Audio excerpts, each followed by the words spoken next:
Nós estamos lendo então, estudando a oração,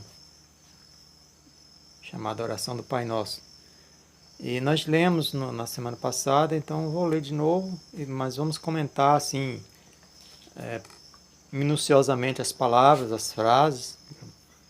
Mas vamos ler novamente Mateus capítulo 6, versículo 9, que diz assim: portanto, vós orais assim: Pai nosso que estás no céu, santificado seja o teu nome, venha a nós o teu reino.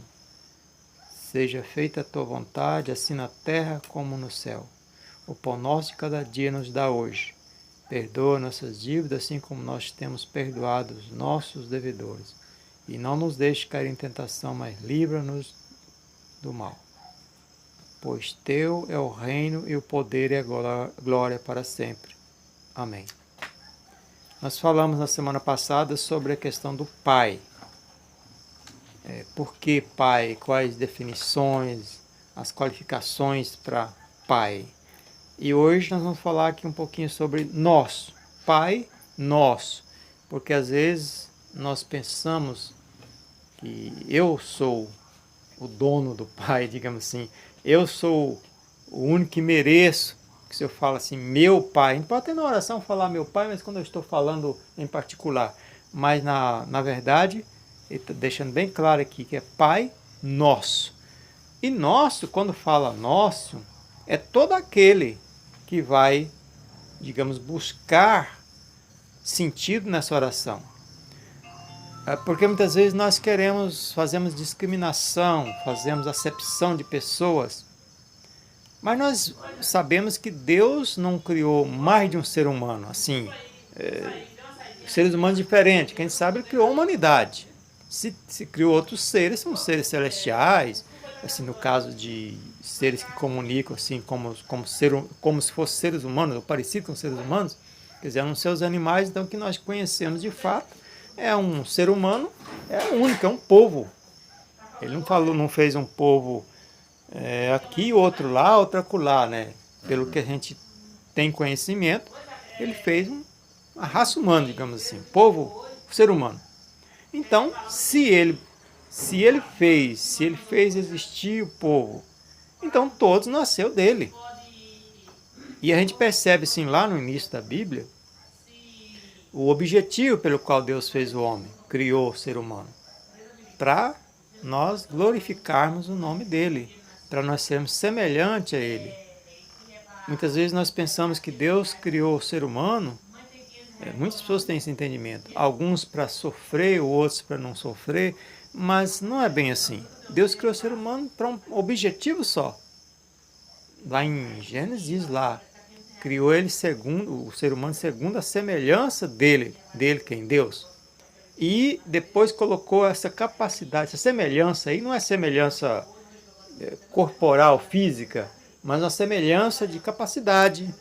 O ser humano tem capacidade semelhante, não é igual de Deus, mas semelhante, porque ele deu, tem inteligência, tem sabedoria, tem capacidade para fazer. Tanto é que ele colocou lá, olha, vocês frutifiquem e multipliquem a terra, administrem a terra. Se for fazer um estudo profundo, vai saber que ele colocou o ser humano na face da terra para administrar.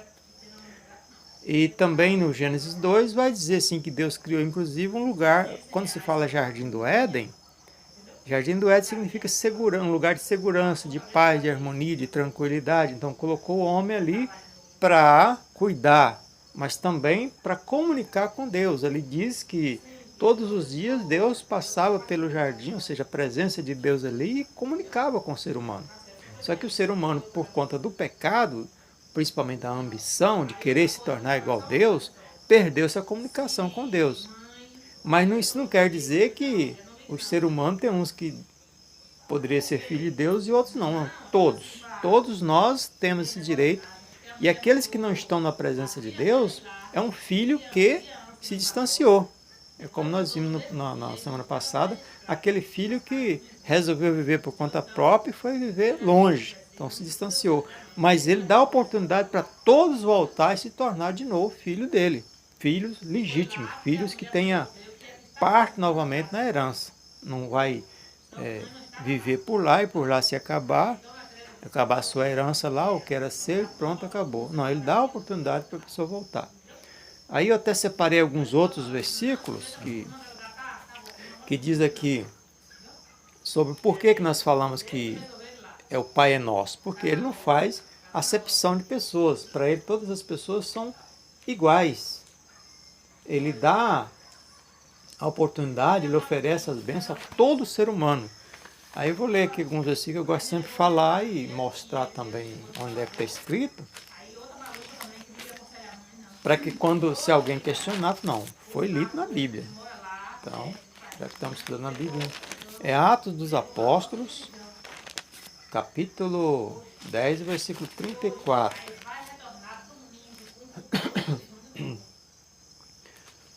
Capítulo 10, versículo 34.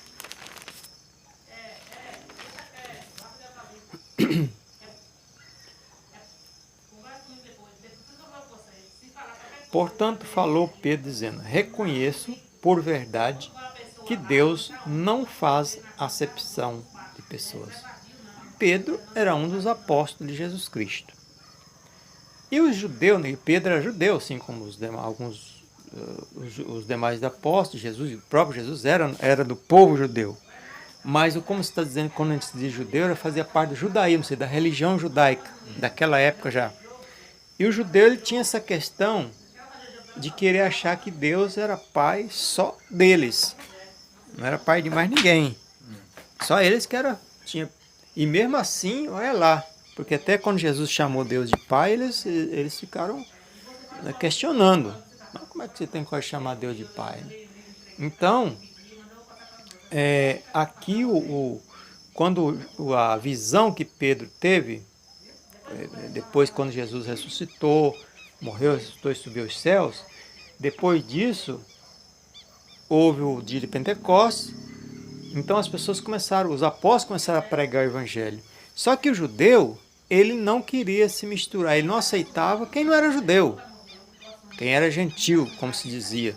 E o anjo mandou que ele fosse anunciar o evangelho aos gentios também. Mas ele considerava gentios, pessoas que não eram da parte que não eram judeu, ele considerava como impuro, como imundo. Mas o anjo mostrou ele na visão e fez ele entender isso. Então aqui no versículo 34, Atos dos Apóstolos 10, 34, ele reconhece isso aqui, o apóstolo Pedro falando. Né? Reconheço por verdade que Deus não faz acepção de pessoas. Então ele passou a reconhecer que Deus não fazia acepção de pessoas, mas ele fazia acepção de pessoas. Achava que Deus era só deles. Mas não, Deus não é só deles, é nosso, é de todo mundo. Porque nós, diante dos judeus, do judaísmo, nós somos gentios. Nós somos povos imundo, impuro. Eles consideravam na época e talvez hoje, não sei se hoje os judeus lá consideram ainda assim. Mas aí Pedro, então, reconheceu na verdade que Deus não faz acepção de pessoas. É o Atos 10, 34. E tem pessoas que acham assim, que Deus é só Deus, como já falou, né? Que eu não estava aqui na hora, né? É, isso que eu estava falando, só os demais você, são... eu só que tenho Deus, eu tenho Deus, não deve, né?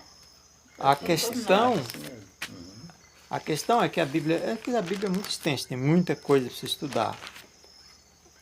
Mas a gente percebe que muitas pessoas batem no peito. Né?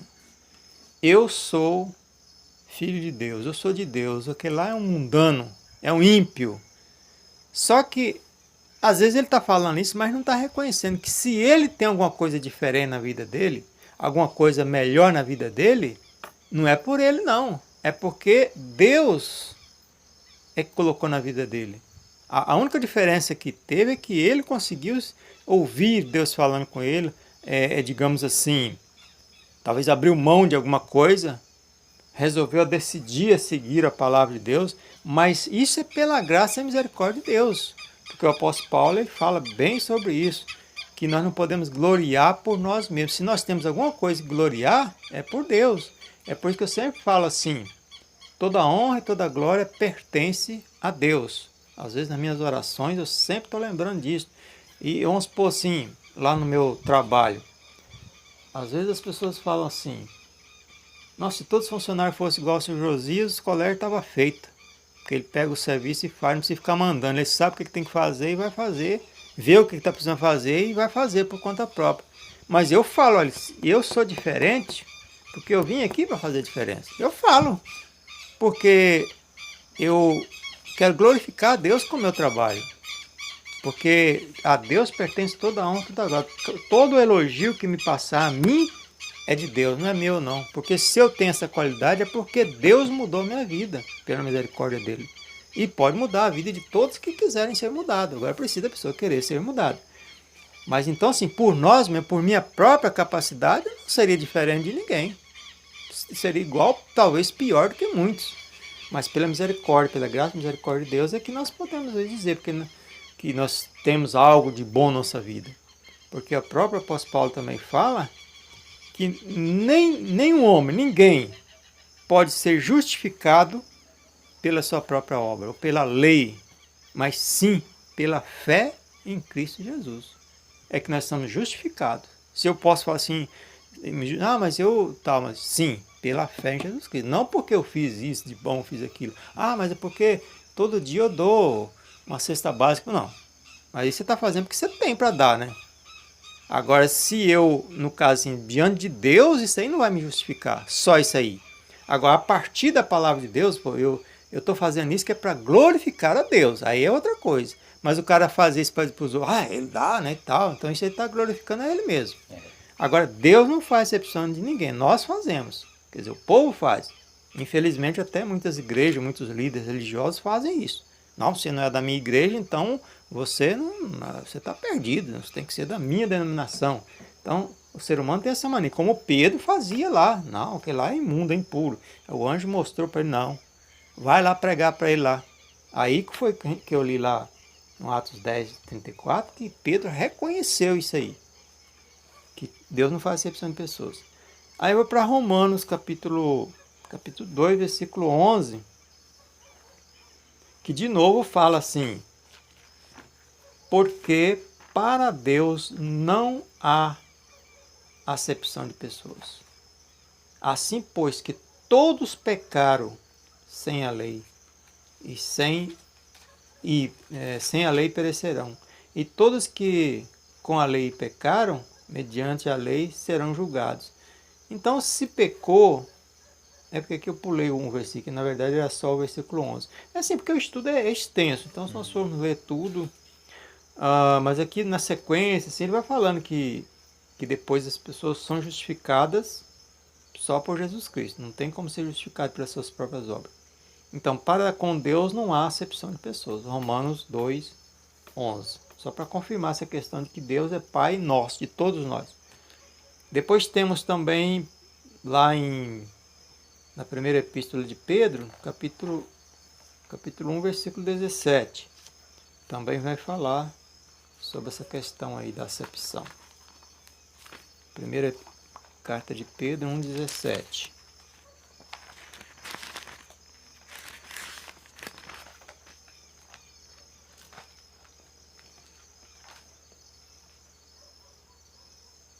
Será que eu anotei errado? É onde você sabe?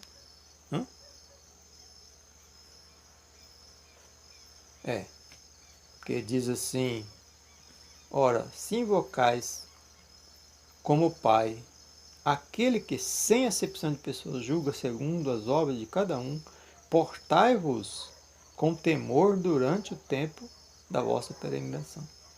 Porque às vezes as pessoas pensam, igual eu estou falando, a pessoa acha que só porque vai à igreja, ele já tem uma justificação. Mas aqui o apóstolo está dizendo assim: olha, se você invoca como Pai aquele que não faz acepção de pessoas, julga pelas obras, não é pela pessoa em si, mas pelas obras.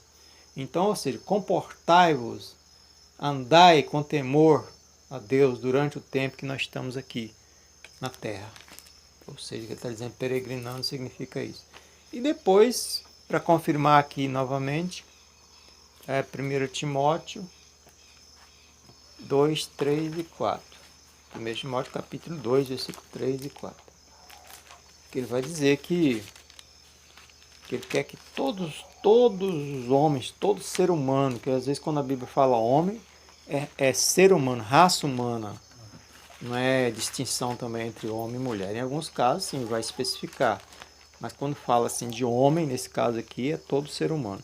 Isso é 1 Timóteo, capítulo 2, o versículo 3 e 4, que diz assim: Isto é bom e aceitável diante de Deus, nosso Salvador, o qual deseja que todos os homens sejam salvos e cheguem ao pleno conhecimento da verdade. Porque há um só Deus e um só mediador entre Deus e os homens, que é Jesus Cristo. Mas então ele quer aqui que todos os homens, todas as pessoas sejam salvas e cheguem ao pleno conhecimento da verdade. Porque muitas vezes as pessoas ficam procurando outros meios, como eu já ouvi pessoas dizer, não, todos os caminhos nos levam ao céu. Mas isso não é bíblico. Isso é um dizer que as pessoas têm, mas que não tem nada a ver com a Bíblia. A Bíblia diz que somente Jesus Cristo, só, não tem outro meio de chegar até Deus. Então aqui mesmo está dizendo que só há um mediador, ou seja, o mediador é aquele que faz a ligação, né? Faz o intermediário entre um e o outro, que liga um ao outro. Então só existe Jesus Cristo, não existe mais ninguém, mais nada.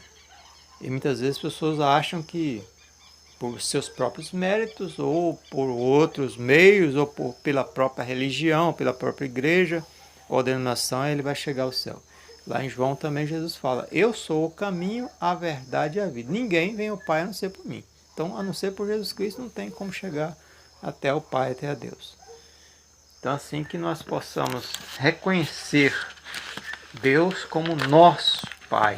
E como a gente já falou na semana passada, sendo pai, nós sendo filhos, então temos que, de fato, nos comportar diante de Deus como Ele sendo Pai, e não como um ser qualquer, como alguém do nosso mesmo nível. Ele está acima, Ele é superior, Ele é soberano, Ele é eterno, e não é só meu, não é só, é nosso, da humanidade.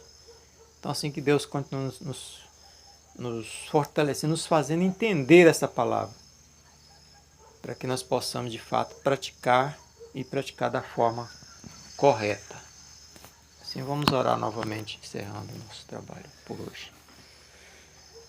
Pai eterno, muito obrigado, Senhor, pela Tua graça, pela Tua misericórdia, pela Tua bondade, e que o Senhor não faz acepção de pessoas, e que Tuas mãos estão sempre estendidas, ó Pai, desejando que todos os seres humanos sejam salvos e cheguem ao pleno conhecimento da verdade, ao pleno conhecimento da Tua palavra, Pai. E que possa reconhecer que Jesus Cristo é o único que faz esta ligação entre nós e o Senhor. É o único que pode nos levar até o céu. Não existe outro meio, outro caminho, outro recurso. Que o Senhor nos faça cada dia entender a Tua palavra, Pai, colocar em prática. E que nós possamos, no nosso caminhar, no nosso dia a dia, estarmos meditando na Tua palavra, para que possamos crescer espiritualmente.